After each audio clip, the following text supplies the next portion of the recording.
भारत आने वाले थे ईरानी राष्ट्रपति इब्राहिम रईसी। एक और बड़ी खबर, भारत दौरे की तैयारी चल रही थी।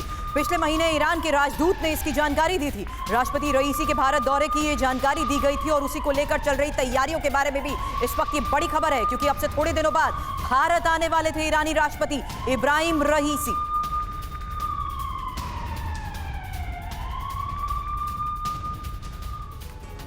और इस बीच बड़ी खबर आपको बता दें, प्रधानमंत्री मोदी ने रईसी की मौत पर दुख जताया है। रईसी के निधन से दुख हुआ। प्रधानमंत्री मोदी की ओर से ये कहा गया है, रईसी ने संबंधों को मजबूती दी, ईरानी लोगों के प्रति संवेदना व्यक्त की है प्रधानमंत्री मोदी ने। तो हेलीकॉप्टर क्रैश में इस बात की अब तक आशंका व्यक्त की जा रही थी कि रईसी की मौत हो गई, लेकिन इसे अब कंफर्म कर दिया गया और उसके बाद प्रधानमंत्री मोदी ने संवेदना व्यक्त की है। तो इब्राहिम रईसी की मौत को लेकर जिस तरीके से बड़े इनपुट आ रहे हैं, मनीष झा मेरे सहयोगी इस वक्त हमारे साथ है। मनीष, आधिकारिक ऐलान आखिर तौर पर कर दिया गया है और इस बीच जारी बैठक के बारे में फिलहाल क्या अपडेट?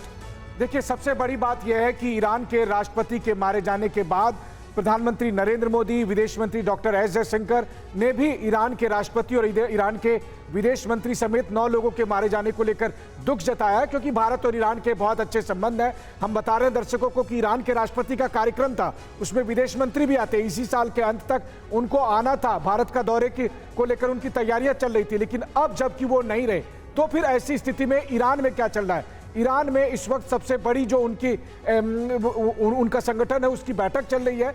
सुप्रीम लीडर और बाकी लोग मिलकर अब ये तय करेंगे कि आगे की कार्रवाई क्या होगी, और उसमें सबसे पहले है कि कार्यवाहक राष्ट्रपति के तौर पर मोहम्मद मुकबर का नाम है, क्योंकि ईरान का संविधान यही कहता है कि जो सबसे सीनियर वाइस प्रेसिडेंट है वही टेक केयर प्रेसिडेंट बनेंगे अगले 50 दिनों के लिए। लेकिन इससे बढ़कर जो बात है वो ये जांचने में लगे हैं कि आखिरकार इसके पीछे कौन है, और अगर कहीं से भी जांच एजेंसियों को शक की सुई लगती है साजिश की तरफ, जिसकी तरफ बार बार इशारा होता है, तो फिर आप कह सकते हैं कि मिडिल ईस्ट में भूचाल आने वाला है। मिडिल ईस्ट में भूचाल आने वाला है और इसी की आशंका सबसे ज्यादा प्रबल इस वक्त नजर आ रही है। Air marshal Rajesh Kumar sir, इस वक्त जो साजिश के एंगल पर लगातार बात की जा रही है, यह भी कहा जा रहा है कि जो हालात बने उससे क्या बचा जा सकता था, अवॉइड किया जा सकता था। 3 हेलीकॉप्टर्स थे, 2 की सेफ लैंडिंग हो गई और जिसमें रईसी मौजूद थे उसका क्रैश हो जाना कहीं ना कहीं बहुत सारे सवालों को जन्म देता है।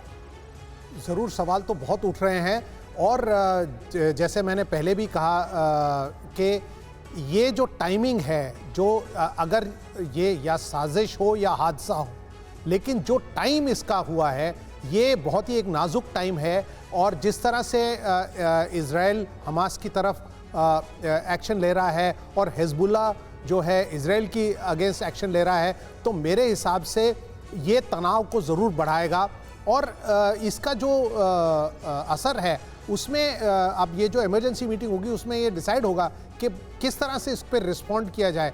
क्या हम डायरेक्टली इजराइल के साथ रिस्पॉन्ड करें या उनके प्रॉक्सीज़ के ऊपर रिस्पॉन्ड करें? जैसे उनके कुछ इंटरेस्ट है इराक में, इनको कुछ इंटरेस्ट है अज़रबैजान में, हो सकता है उस तरफ भी ईरान का ध्यान जाए। तो अभी जो स्थिति है बहुत ही नाजुक है, और जो ईरान का रिएक्शन है वो सबकी नज़रें जो है ईरान के रिएक्शन पे हैं, और किस तरह से वो एक्शन लेगा तो उसके ऊपर डिपेंड करेगा कि किस तरह का भूचाल जो है मिडिल ईस्ट। हालांकि जो बात आप कह रहे हैं वो स्पेक्यूलेशंस क्यों और किस आधार पर लगाए जा रहे हैं, इसको लेकर भी आगे एक और सबसे बड़ी खबर है सर। उस खबर पर रुख करने से पहले 3 तस्वीरें एक साथ दिखा देते हैं, क्योंकि ये तस्वीरें बहुत इंपॉर्टेंट है। ये तस्वीरें उड़ान भरने से पहले की तस्वीर आपके सामने है, और जिस वक्त वो हेलीकॉप्टर में सवार थे। और मनीष, एक क्विक रिएक्शन इन तस्वीरों के लिहाज से इसलिए भी जानना चाहती हूं क्योंकि अचानक बदले इस घटनाक्रम ने आज की स्थिति पर बड़े सवाल खड़े कर दिए। बिल्कुल, देखिए 24 घंटे की ये 3 तस्वीरें ईरान और मिडिल ईस्ट को लेकर सब कुछ बदल कर रख दिया है। पहली तस्वीर है जिसमें ईरान के राष्ट्रपति और अजरबैजान के राष्ट्रपति दोनों हैंडशेक कर रहे हैं, क्योंकि ईरान के राष्ट्रपति गए थे अजरबैजान, जहां पर की जो बांध निर्माण का एक प्रोजेक्ट था उसका उद्घाटन करने गए थे। दूसरी तस्वीर, जब अजरबैजान के राष्ट्रपति से मिलने के बाद वो हेलीकॉप्टर पर सवार होते हैं, उस हेलीकॉप्टर पर जिसमें वो ईरान के राष्ट्रपति, विदेश मंत्री और बाकी और लोग उस हेलीकॉप्टर पर सवार होते हैं, उड़ान भरता है, उस वक्त की तस्वीरें। और तीसरी वो तस्वीरें जिसे कोई नहीं देखना चाहता था, ना ईरान, ना मिडिल ईस्ट, ना कोई दुनिया, और वही तस्वीरें हैं कि वो हेलीकॉप्टर का मलबा जिसमें ईरान के ये जो तीसरी तस्वीर सामने आई है, मौत की खबर सामने आई है, उसी आधार पर प्रतिमा ये बड़ा सवाल है, रईसी की हत्या हुई या इंटरनेशनल साजिश?